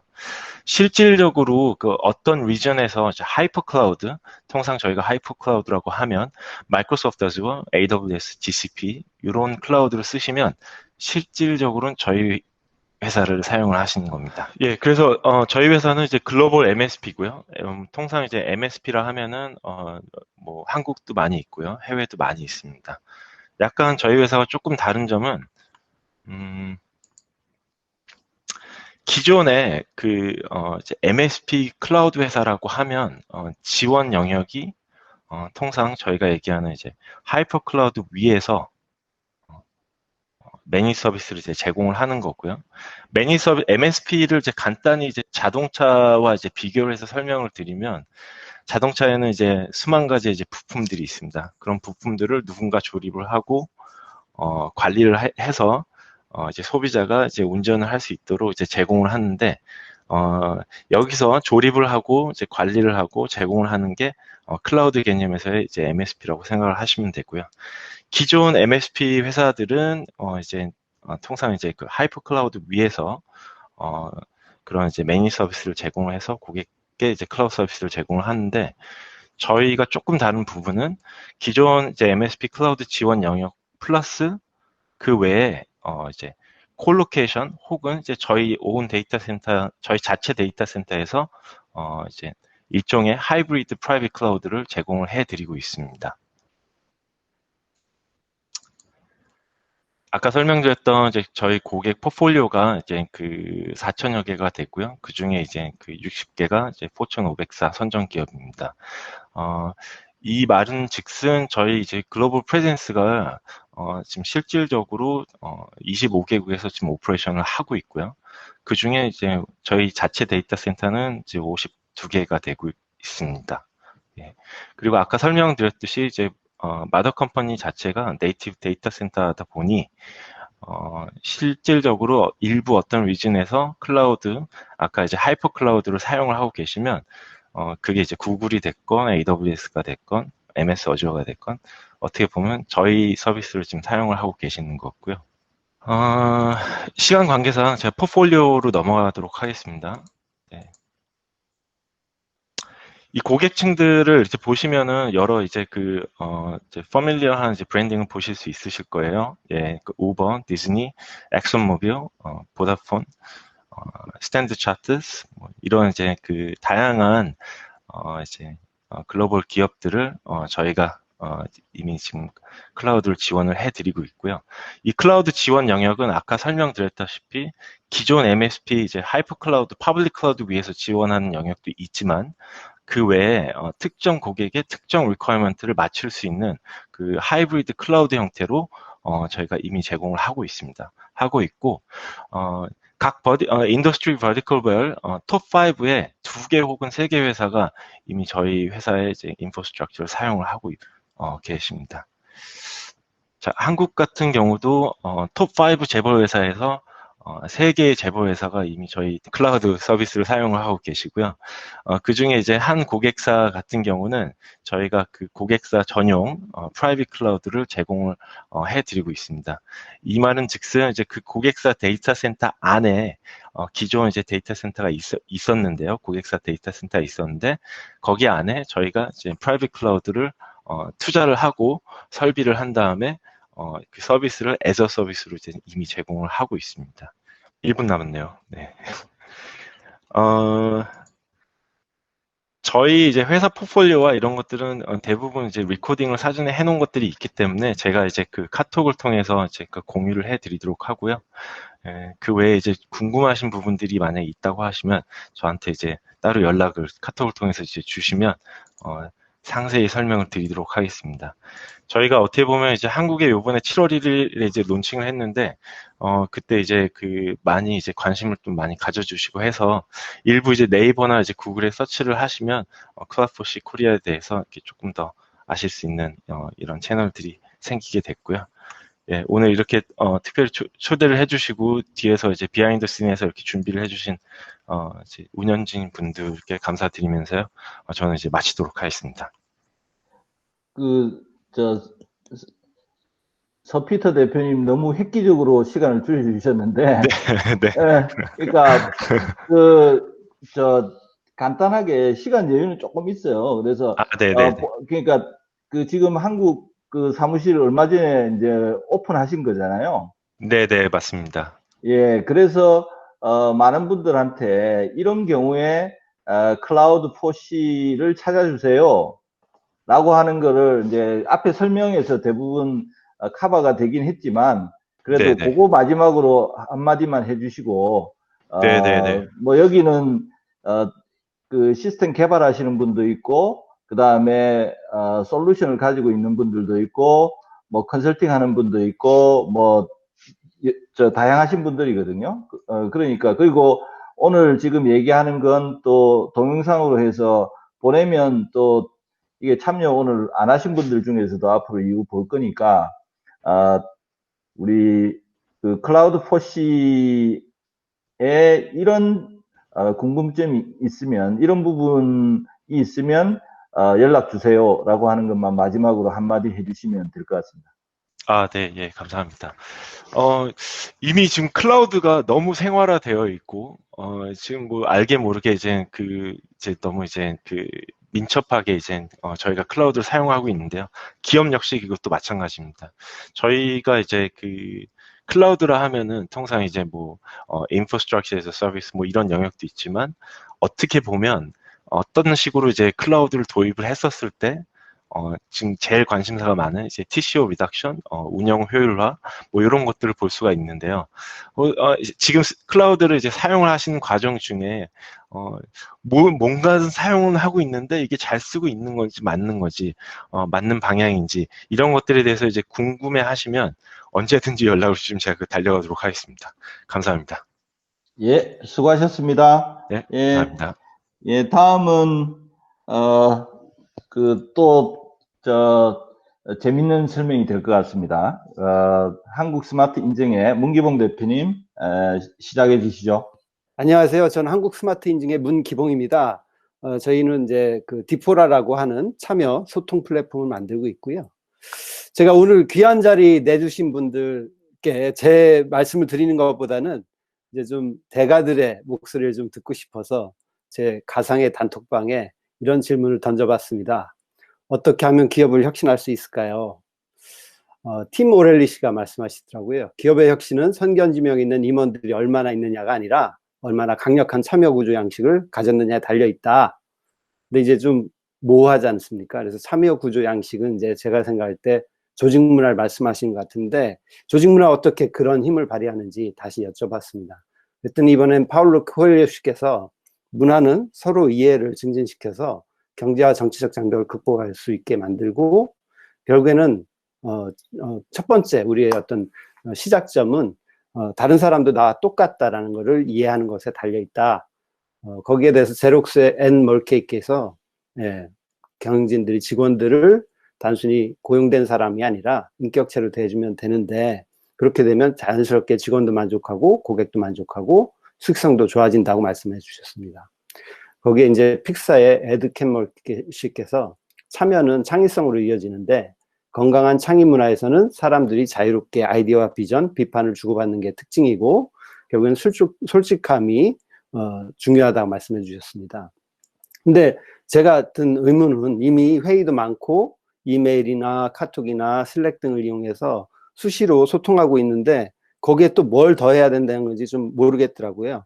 그런 질문을 던졌더니 피터 드러커 씨께서 그것만은 부족하고 의사소통에서 가장 중요한 것은 아무도 말하지 않는 것을 듣는 것이다. 예, 아무도 말하지 않는 것, 다시 말하면 말하지 못하는 것을 듣는 것이 기업 혁신의 중요한 어떤 키가 된다라고 저는 그렇게 이해하고 있습니다. 그래서 저희 한국 스마트 인증 코삭은 구성원 모두가 참여하는 솔직한 소통 플랫폼을 만들고 있습니다. 왜 그러냐? 한마디로 현재 우리 사회도 그렇고 글로벌리 다 소통이 단절되어 있다는 그런 생각이 듭니다. 소통의 양은 증가했으나 계층 간, 세대 간 소통은 단절돼 가고 있습니다. 이른바 에코 챔버 현상이 점점 더 심해지고 있는 거죠. 특히 이제 기업들 하시니까 밀레니얼 세대들이 이제 기업에 점점 늘어나고 있을 건데 예전하고 많이 달라졌다는 거를 느끼실 수 있을 거예요. 저도 그렇고요. 저희 회사의 반 이상이 밀레니얼 세대거든요. 근데 밀레니얼 세대는 피할 수 없으면 나갑니다. 예. 그리고 수평적 소통에 익숙하다 보니까 저한테도 마구 이제 뭐 궁금한 거라든지 아니면 좀 자기가 생각할 때 아니다 이런 부분에 대해서 조금 제가 볼 때는 좀 도전적이다 싶을 정도로 예, 솔직하게 얘기하는 편이긴 합니다. 근데 그런 것들이 모든 사람이 그렇게 되면 좋긴 한데 누구는 그러고 누구는 그러지 않다 보니까 특히 세대 간으로 이렇게 나눠져 있다 보니까 그런 것들이 회사 내에 어떻게 보면 좀 상당히 문제점으로 작용하고 있는 건데요. 결과적으로 밀레니얼 세대들은 어떤 조직 내에서 잘 자기가 어떻게 보면 좀 이질적인 존재라는 느낌을 갖고 나가기도 하고 이런 부분들이 발생하는 것 같습니다. 그럼 왜 소통이 세대 간 또는 계층 간에 이렇게 부족해지고 있느냐? 원인을 봤더니 저희가 분석했을 때는 불이익에 대한 걱정이 일단 우선적인 이유고요. 의견 반영에 대한 불신, 참여 동기 부족, 탑다운식 접근이 문제인 것 같습니다. 불이익, 예를 들어서 최근에 불과 한 달 전에 페이스북에서 어떤 직원이 좀 어떤 트럼프에 대한 어떤 정치적인 견해 그리고 거기에 대한 인액션, 그러니까 다른 사람들이 잠자코 있는 것에 대해서 자기의 소신을 밝혔다가 파이어 됐습니다. 예, 불이익 사실 존재합니다. 그리고 의견을 아무리 얘기해도 반영이 될까 하는 그런 불신이 있는데 실제로 최근에 어떤 조사에 따르면 사내 설문에서 자기가 의견을 냈을 때 조직이 이걸 받아들일 것이다라고 믿는 사람이 거의 없습니다. 80%는 쓸데없는 짓을 하고 있다라는 생각을 갖고 있습니다. 그리고 사실은 저희 회사도 아직 스타트업이긴 한데 복지 프로그램 상당히 많이 신경을 씁니다. 그리고 인재를 영입하기 위해서 여러 가지 어떤 금전적인 그런 측면에서의 노력들을 많이 하고 있는데 그 어떤 베네핏 프로그램에서도 참여의 동기를 부여하고자 하는 그런 장치는 없는 것 같습니다. 예. 그러다 보니까 사실은 반대로 어떤 소통을 기업에서는 솔직한 소통을 잡담으로 취급하고 업무에 집중해야지 왜 잡담을 하냐 업무 중에 이런 식의 또 어떻게 보면 부정적인 인식도 존재하고 있기 때문에 그런지 몰라도 소통을 증진하는 장치는 좀 없는 것 같습니다. 또 하나 최근 들어서 대기업, 국내 대기업들도 타운홀 미팅이라는 걸 많이 해요. 그래서 좀 열린 토론 그리고 기탄 없는 어떤 질문과 답변들을 하려고 하는데요.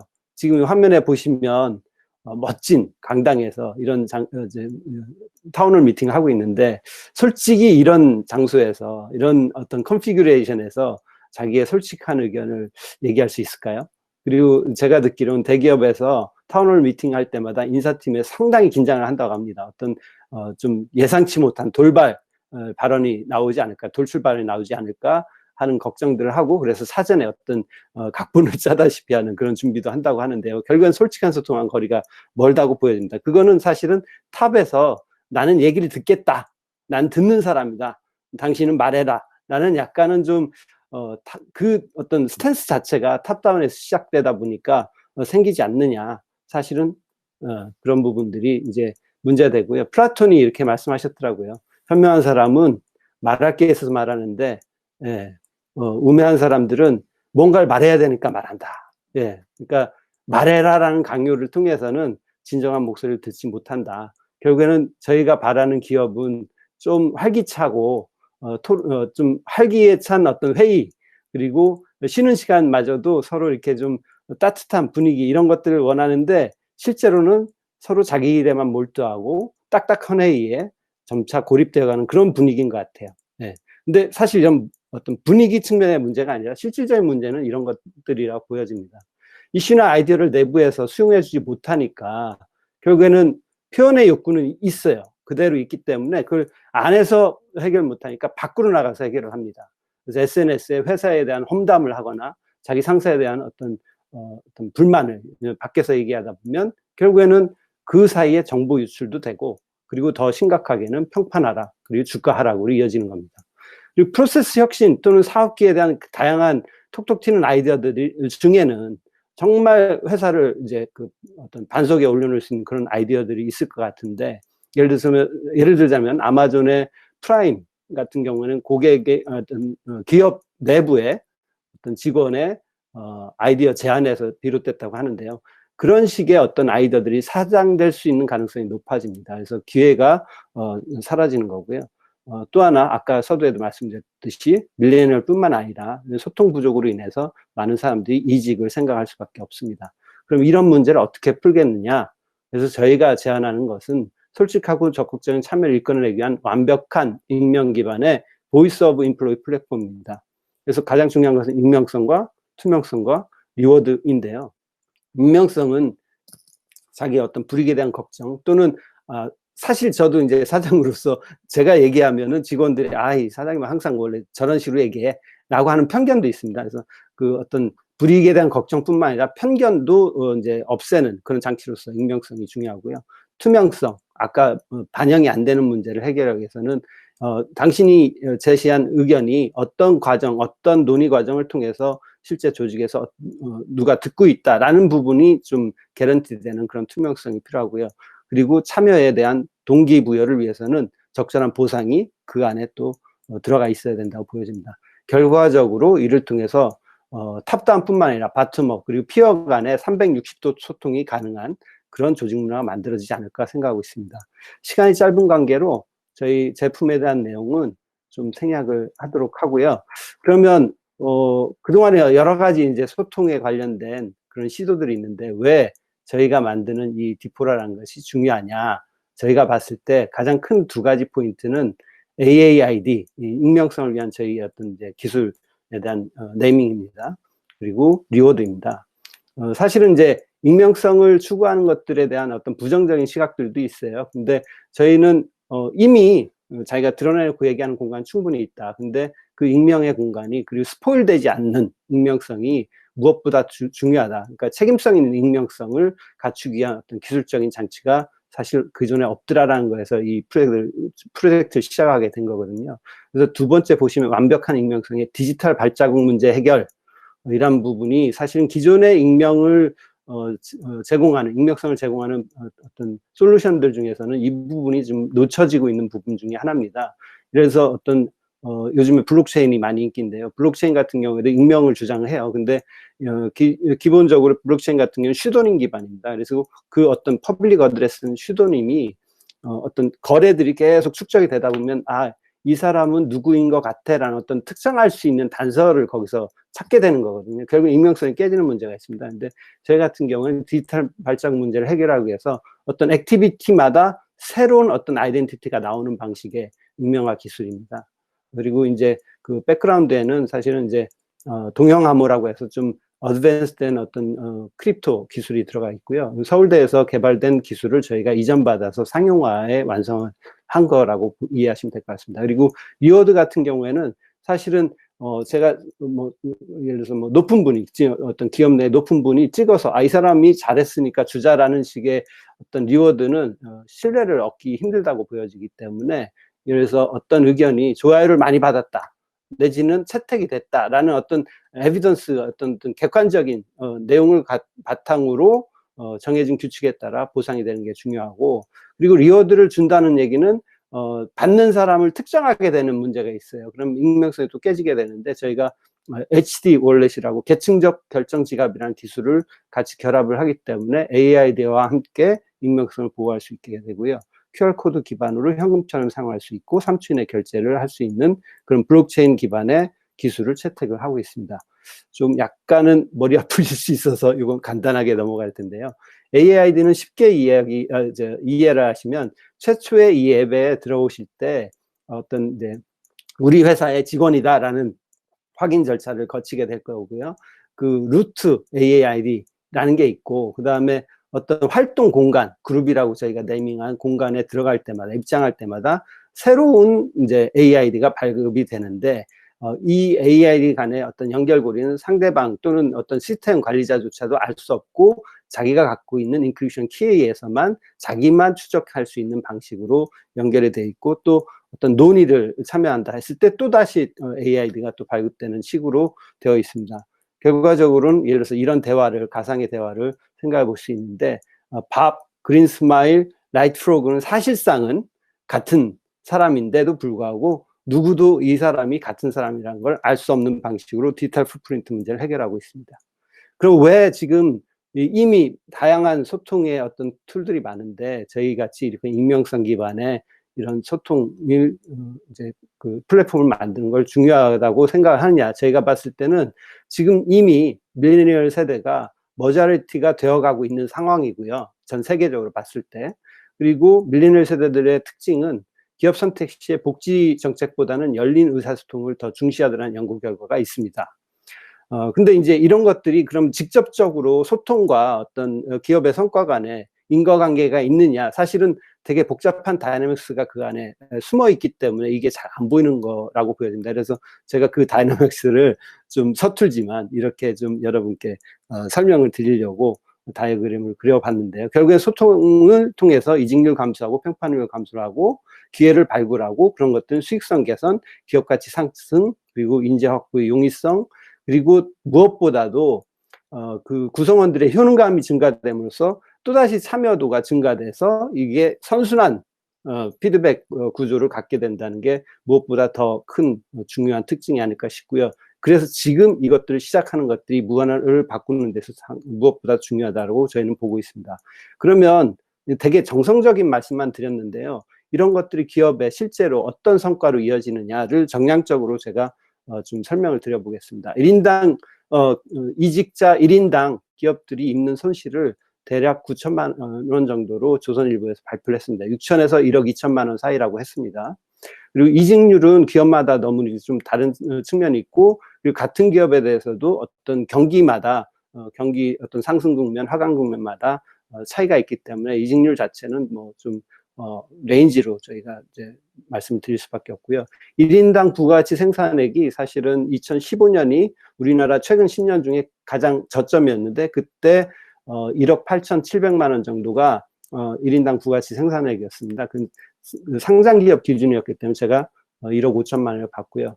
근데 참여도에 따른 생산성이 이렇게 차이가 난대요. 만족하는 직원을 100으로 봤을 때 불만인 사람은 71%, 그거의 71% 정도의 생산성을 갖고 있고, 참여하는 사람, 창의적인 직원은 점차 높은 그런 생산성을 보여주고 있습니다. 그러면 만약에 우리가 소통을 통해서 1%의 사람들만 그래서 이직을 안 하게 된다든지, 불만인 상태에서 만족 상태로 간다든지, 만족 상태에서 참여하는 상태로 간다든지, 참여 상태에서 창의적인 상태로 간다든지 하는 식으로 1%만 사람들을 좀 시프트 시킨다면 어떤 결과가 벌어질까요? 그래서 500명 기업 기준으로 해서 이직자가 주로 5명이 줄면 4억 5천만 원의 어떤 비용 절감 효과가 있죠. 그리고 참여하는 직원, 창의적인 직원이 늘어남으로써 생산성 증가로 인해서 결과적으로 비용 절감과 새로운 수익 창출로 인해서 19억 3,600만 원이 이익이 발생한다고 보시면 되겠습니다. 그리고 실제로 세계적으로도 구성원 참여 플랫폼 또는 직원 참여 플랫폼, 인게이지먼트 플랫폼 시장은 포텐셜이 상당히 큰 시장으로 여겨지고 있습니다. 그래서 저희가 그 부분을 이제 참여를 하는 건데, 사실은 이미 기존의 인게이지먼트 소프트웨어들이 많이 있는데, 제가 봤을 때 좀 몇 가지 문제가 있다고 보여진 것이요. 첫 번째로 이들은 이제 분석 또는 어떤 설문 이런 쪽에 포커싱 되어 있고, 실제로 구성원들이 참여할 수 있는 그런 어떤 플랫폼으로서의 역할은 좀 못하고 있어요. 그래서 저희는 충분히 가능성이 있다 보고요. 저희가 1차적으로는 수익 모델은 구독 서비스입니다. 그래서 월 사용료 6,000원 정도 1인당 그렇게 해서 구독 모델로 하고 있고, 또 하나는 리워드를 이제 뭐 실제로 저희가 기업들한테 기업들이 리워드를 저희로부터 사가고 그 리워드가 또 이제 배분이 됐다가 직원들이 매장에서 그 리워드를 썼을 때 그 매장주들이 나중에 그 현금만한 과정 중에서 예, 수수료를 저희가 0.6% 정도 책정을 하려고 하고 있습니다. 그리고 향후에 한 3년에서 4년 정도에 걸쳐서 크게 페이스 1, 2, 3로 좀 발전을 시켜 나가려고 하고는 있는데요. 저희는 지금 현재는 B2B 방식으로 접근하지만 2022년부터는 사실은 B2C로 확대해서 기업과 고객 사이의 어떤 커뮤니케이션도 좀 더 다른 접근을 할 수 있도록 하려고 하고요. 예, 저희 팀을 잠깐 소개드리면, 예, 저를 비롯해서 40대 이상이 예, 5명 있고 나머지는 20대 후반에서 30대 초반의 밀레니얼 세대라서 상당히 특이한 조합입니다. 근데 모두가 사실은 여기에 대해서 좀 헌신적으로 그리고 열정적으로 일을 하고 있다라고 자랑드릴 수 있을 것 같고요. 저희의 비전은 자유롭고 솔직한 의사소통에 기반해서 강력한 참여의 문화를 정착시키고 기업, 사회, 나아가 인류의 지속 가능한 발전에 기여하고자 합니다. 네, 이상으로 제가 준비한 사항을 모두 마치겠습니다. 감사합니다. 예, 문 대표님, 수고하셨습니다. 아마, 굉장히 이 범용으로, 활용될 수 있는 그런 플랫폼이기 때문에 모든, 여기 있는 분들이, 관심을 가지고, 같이, 의논할 수 있는 그런, 플랫폼으로 생각이 듭니다. 수고하셨습니다. 아유, 마지막은, 마지막은 우리, 유원일 대표님. 네. 오늘, 평균 연령을 낮추는데 혁혁한 공을, 기여를 하고 있는, 예, 유 대표님, 진행해 주시죠. 예. 네, 안녕하세요. 저희 주식회사 텐덤의 유원일 대표입니다. 네. 지금 조상욱 대표님이 말씀해 주신 대로 제가 평균 나이를 낮추는 역할을 오늘 하는 것 같고요. 저는 지금 현재 20대고요. 저희는 이제 스타트업으로 시작을 해가지고 교육 분야의 비즈니스를 하고 있는 팀입니다. 그래서 아까 처음에 소개해 주셨던 대로 에드캠퍼스라는 서비스랑 이제 베어유라는 서비스를 같이 운영을 하고 있고요. 사실 두 서비스는 이제 조금 생소하신 분야일 수도 있는데 일단은 뭐 저희 PT 하기 전에 저희 비즈니스 한번 보여드릴게요. 서비스가 어떤 식으로 구성이 되어 있냐면 에드캠퍼스 같은 경우는 저희가 처음 비즈니스를 대학 리뷰로 시작을 했었습니다. 그래서 지금 현재 기업 같은 경우는 뭐 기업 리뷰로 하는 자플랜시라는 서비스가 있고 뭐 맛집 리뷰나 이런 다양한 서비스들처럼 저희는 전국의 대학과 학과에 대한 리뷰를 다 함께 제공을 하고 있습니다. 네. 그러다 보니까 지금 대한민국 수험생들이 대학을 갈 때 반드시 한 번씩 쓰고 가는 서비스라고 보실 수가 있는데요. 이런 식으로 전국 대학에 대한 그 재학생들이 자기가 이 학과를 다녀보니까 뭐가 좋다, 뭐가 나쁘다 이런 리뷰들을 함께 제공을 하고 있는 서비스라고 보시면 될 것 같습니다. 그리고 또 한 가지 베어유라는 서비스는요. 온라인 클래스라고 보시면 될 것 같습니다. 기존의 휴넷이라든가 멀티 캠퍼스에서 진행했었던 이제 직무교육, 뭐 금융교육, 뭐 이런 성인들이 볼만한 교육 서비스인데요. 저희의 특징은 어떻게 보면은 교육 쪽에서 이제 영어의 야나두가 10분 커리큘럼이라는 방식을 통해서 굉장히 쉽고 빠르게 이제 컨텐츠를 제공을 했었는데요.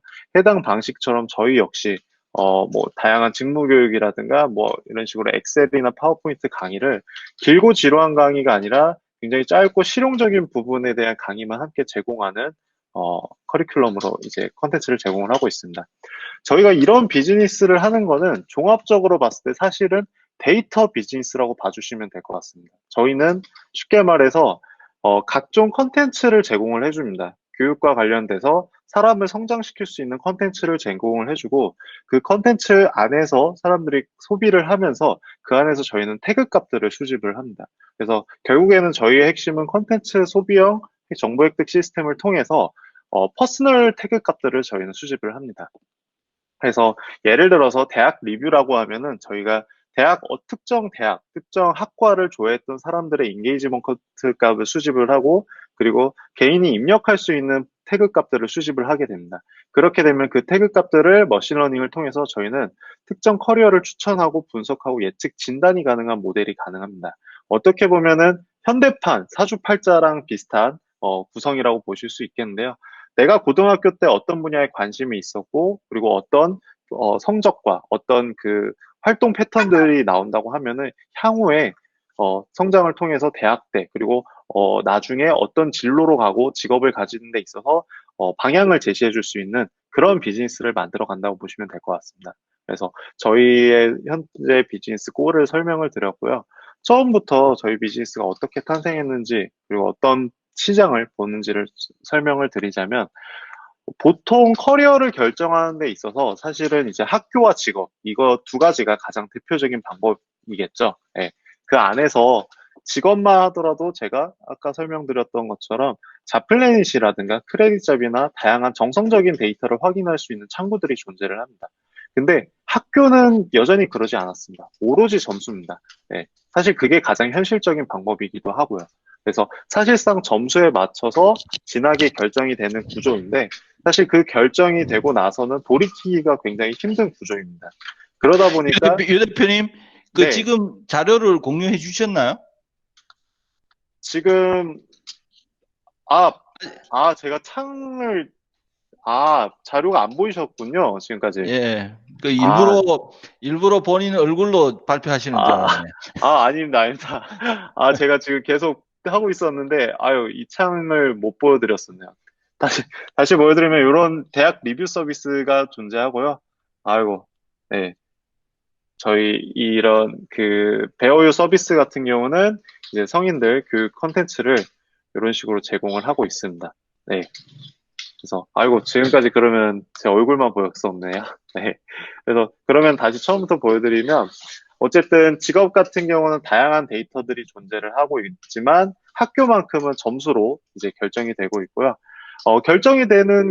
점수로 결정이 되는 그 대학 진학이라든가 커리어 진학이 수요자가 원하는 교육이었냐, 수요자가 과연 그에 대해서 뭔가 만족을 했냐라고 봤을 때, 사실상 그 결과로 봤을 때는 실제 대학생의 설문조사라든가 대학원생의 설문조사를 봤을 때 생각과 다른 결과를 낳고, 그 결과가 이제 자신의 진로의 결정에 있어서 방향이 조금 맞지 않았다라는 결과들이 존재를 합니다. 근데 그 부분을 해결할 수 있는 방법은 저희가 말씀드렸었던 머신러닝을 통해서 개인의 커리큘럼을 이제 개인의 프로필을 분석하고 수준이랑 방향에 맞는 교육 콘텐츠를 제공하는 방식이 가장 적합하다라고 보고 있는데요.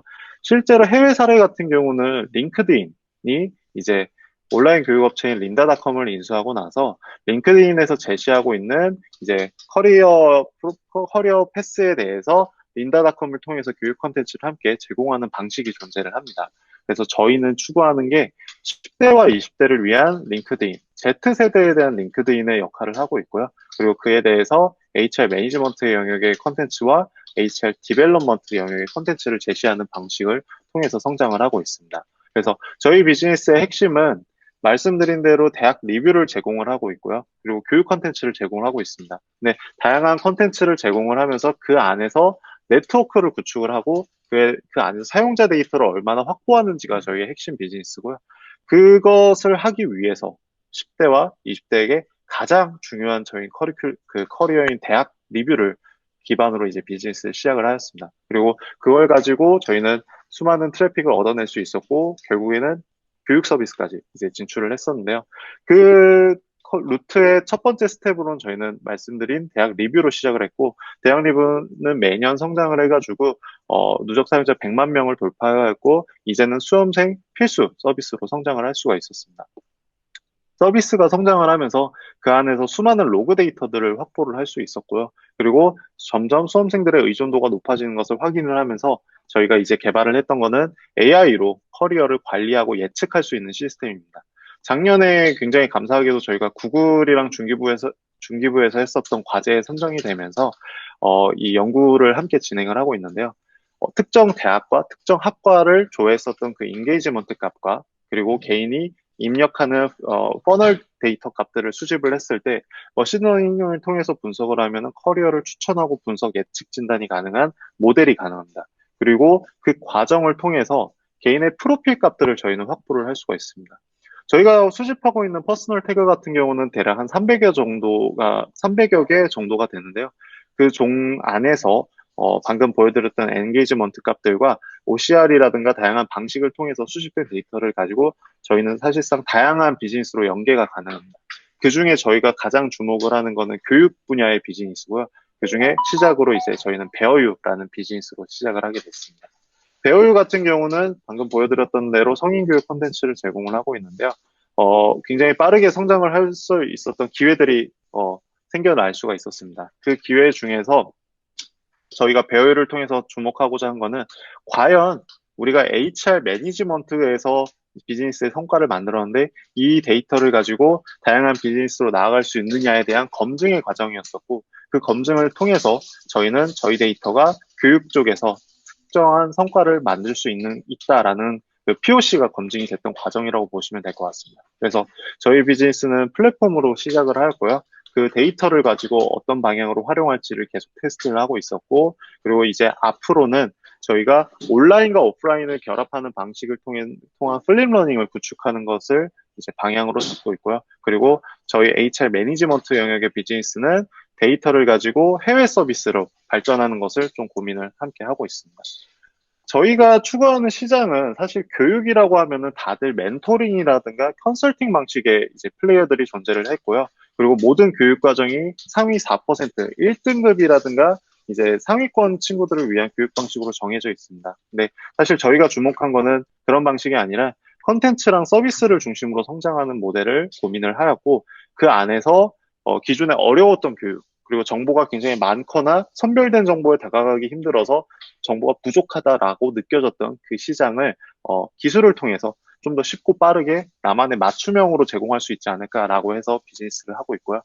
저희가 그 추구하는 시장의 규모는 대한민국 교육 시장이 굉장히 크다고 알려져 있습니다. 그 크다고 알려진 규모가 거의 50조 원 정도가 되고 있고요. 이 정도 시장이면은 중국의 게임 시장보다도 훨씬 큰 규모인데, 이 중에서도 기술을 접목해서 디지털로 전환하는 시장은 대략 한 10조 원 정도로 나와 있습니다.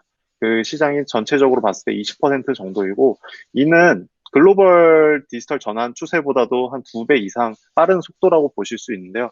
이 안에서 저희가 승부를 보고 있다라고 봐주시면 될 것 같습니다. 특히 그 안에서 이제 없는 기술을 만들어서 하는 게 아니라 기존의 아날로그 중심의 교육이었던 학원이라든가 컨설팅, 학습 관리 이런 부분을 저희는 IT로 접목을 시켜가지고 비대면 자동화 맞춤형으로 콘텐츠를 제공을 하고 있다라고 봐주시면 될 것 같습니다. 저희가 아까 말씀드린 대로 HR 디벨롭먼트와 HR 매니지먼트, HR이라는 교육 관련된 비즈니스에서는 크게 두 가지로 나눌 수가 있는데요.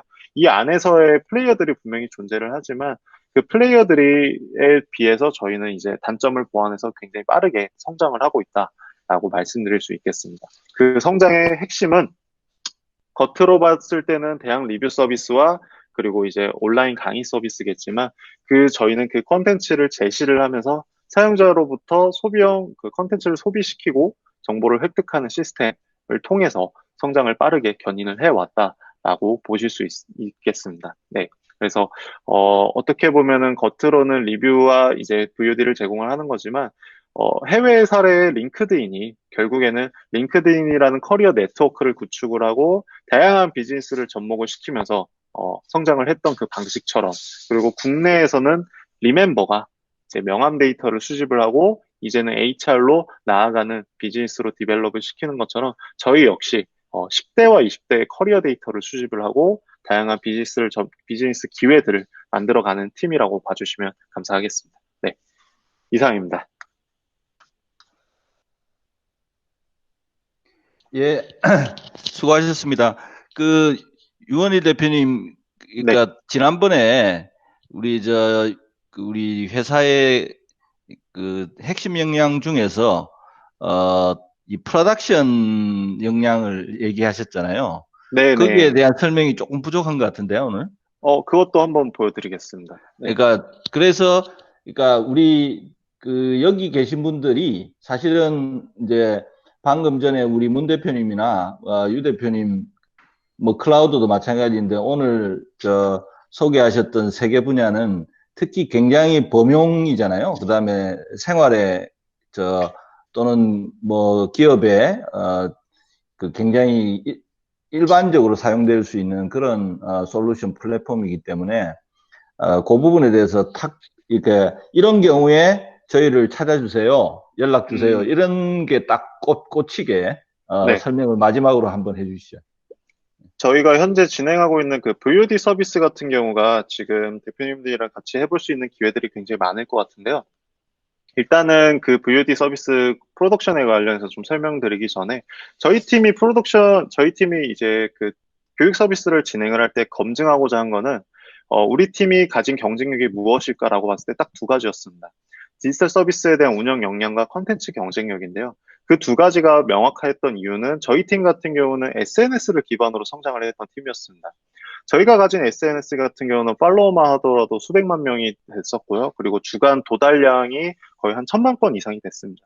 그리고 가장 중요한 거는 MZ세대에 대한 특징을 너무나 잘 이해했었기 때문에 자연스럽게 저희는 에드캠퍼스라는 플랫폼을 런칭을 하고 나서 굉장히 빠르게 성장을 할 수가 있었고 자연스럽게 저희 역량을 가지고 베어유라는 비즈니스를 탄생시킬 수 있었습니다. 특히 베어유는 말씀드린 대로 성인들을 위한 대학생이라든가 이제 그 사회 초년생들을 위한 강의를 시작을 하였었고 자연스럽게 이제는 40, 50대까지 볼만한 VOD로 성장을 하고 있는데요.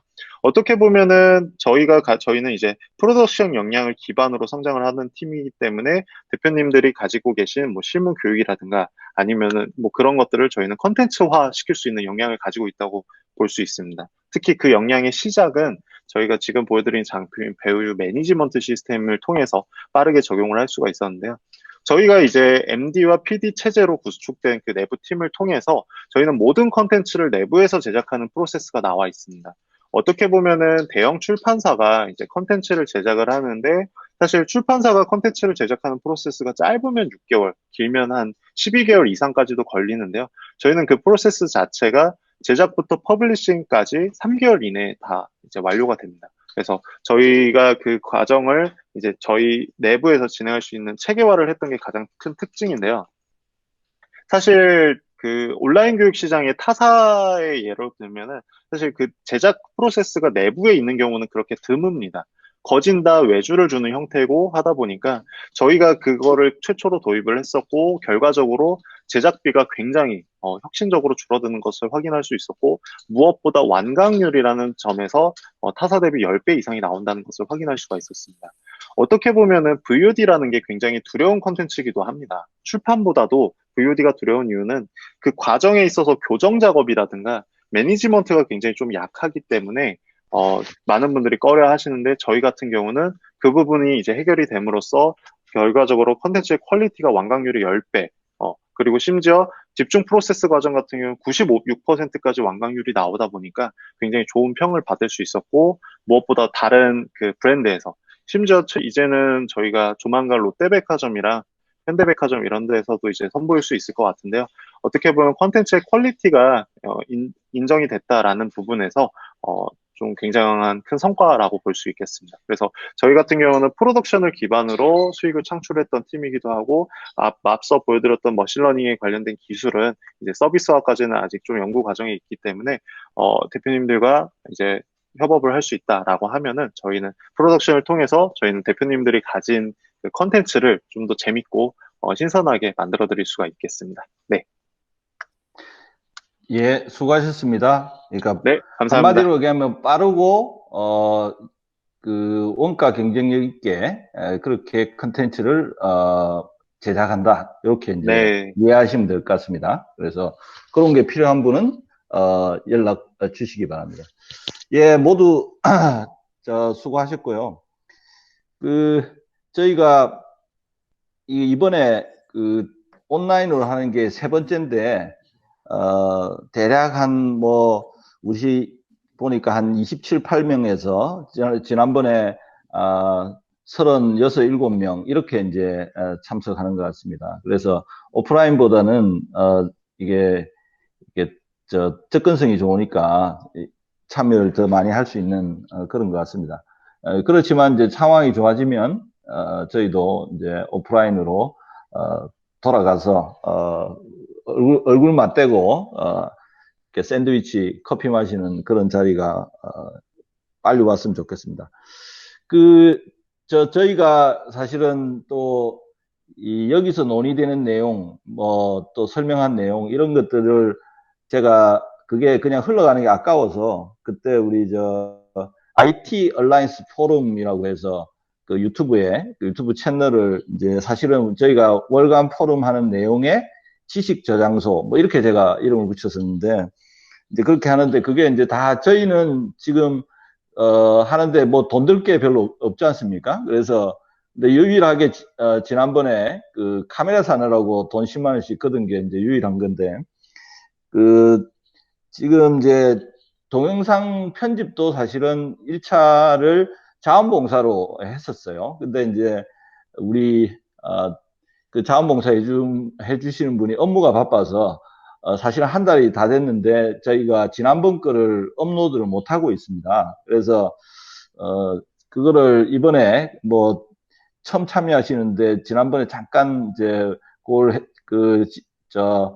얘기를 해주셔서 이번에는 우리 피터서 대표님한테 급하게 다시 부탁을 드렸는데 아마 요게 이제 서로 돌아가면서 자원봉사하면서 로드 분담을 해야 되니까 그걸 계속 한 회사가 또는 한 개인이 할 수는 없을 것 같고 방법은 찾아야 될 것 같습니다. 근데 저희가 이게 사실은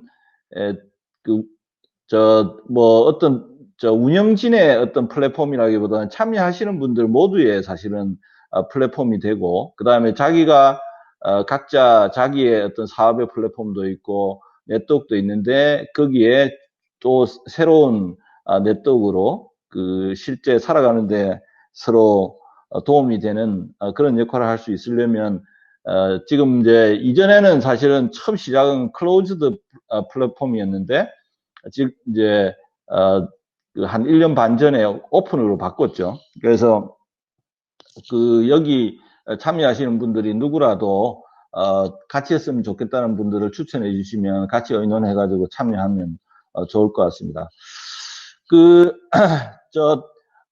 일정표에 저희가 사실은 네 번째 목요일입니다. 월에 네 번째 목요일이니까 반복 일정으로 네 번째 목요일을 넣어 두시면 그러면 이제 일정을 잊어버리지 않을 텐데, 다음번 이제 32차입니다. 벌써 32차니까 저희가 시작한 게 지금 딱 3년 됐는데, 중간에 빠진 데도 있어서 지금 현재 32차인데, 8월 27일 날, 목요일 날 하고, 그 다음에 오늘 시작할 때 말씀드렸듯이 저희가 2시간을 늘 했는데, 2시간보다는 1시간 반 정도로 되도록이면 줄여서, 그래서 7시 반부터 시작해서 9시에 끝낼 수 있는 그런 일정으로 진행을 해보겠습니다. 오늘 참여하셔서 발표해 주시고 또 소개해 주신 여러분들 감사드리고 오늘 전체 포럼은 마치도록 하겠습니다. 모두 수고하셨습니다. 수고하셨습니다. 감사합니다. 수고하셨습니다.